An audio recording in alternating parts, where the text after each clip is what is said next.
police in Prague have been giving an update about what is being described as the worst mass shooting in Czech Republic's history. Officers say the gunman, who has been named locally as 24-year-old David Kozak, killed 14 people, wounding 25 others in a deadly rampage before shooting himself when confronted. It's also understood he murdered his own father before heading into the city and is being linked to a separate crime that happened last week, where a man and his baby daughter were killed in a random attack in a forest near Prague. Dramatic body cam footage has also been released showing police officers storming the building in the Charles University as they desperately hunted for the killer. Well, joining me now is Filip Nerad, head of the foreign news desk at Czech Radio. Filip, thank you so much for talking to talkTV this afternoon. Talk us about this latest breaking news that's come out this afternoon, that this man is potentially being linked to 2 other murders. It's not potential, it's approved.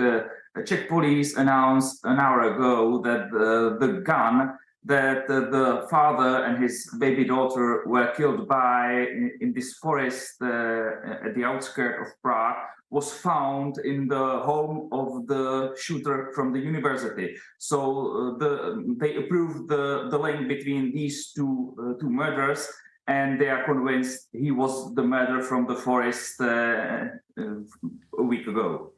And Filip, I hadn't appreciated that the gun was the link, that they had made the link between the murder of this father and child. Do we know anything about those victims? I mean, the story of a man and his baby child being murdered in a wood is obviously very, very shocking. Do we know anything about the victims? We know only that it was a young father with his 2-month-old daughter on a walk through forest, which is very popular in the area for the hikes or for the afternoon walks. And it seems that the killing was totally random. There was no the murderer has no linkage to the both person, so he may found them by chance. We don't know. And yes, the linkage is the gun.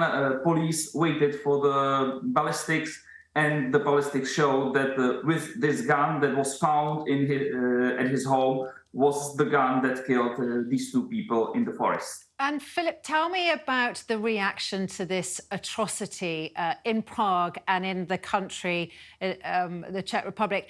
I understand there's a day of national mourning. What's the reaction been?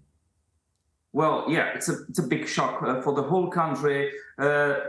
Many people, dozens of people came from the morning to the Charles University, to other universities, where the mourning places, people are lighting the candles, bringing flowers, crying there. So it's we can see the pictures now. So yeah, it's very sensible for a lot of people. We started to learn who are the victims of the yesterday's shooting. There was announced that one of them was a very popular teacher, and the second one was a young student who was also co-worker of one of the Czech newspapers.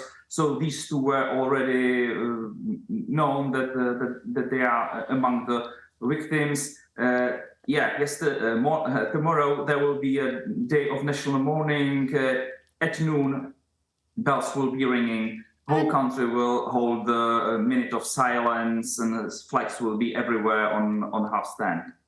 And Filip, tell me about gun laws in the Czech Republic, and has this incident started calls for gun laws to be tightened? Well, the gun law is, I would say, normal, because in the Czech Republic there are no big problems with the guns.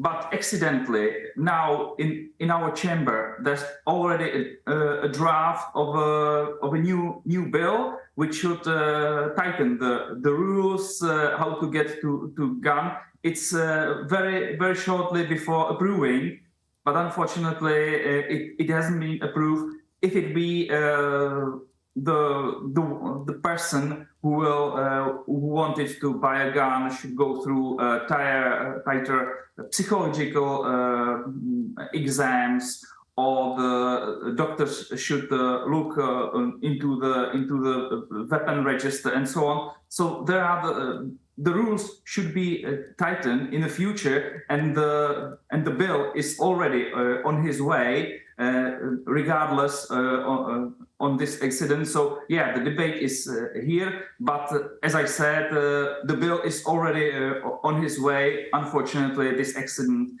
happened before it was passed.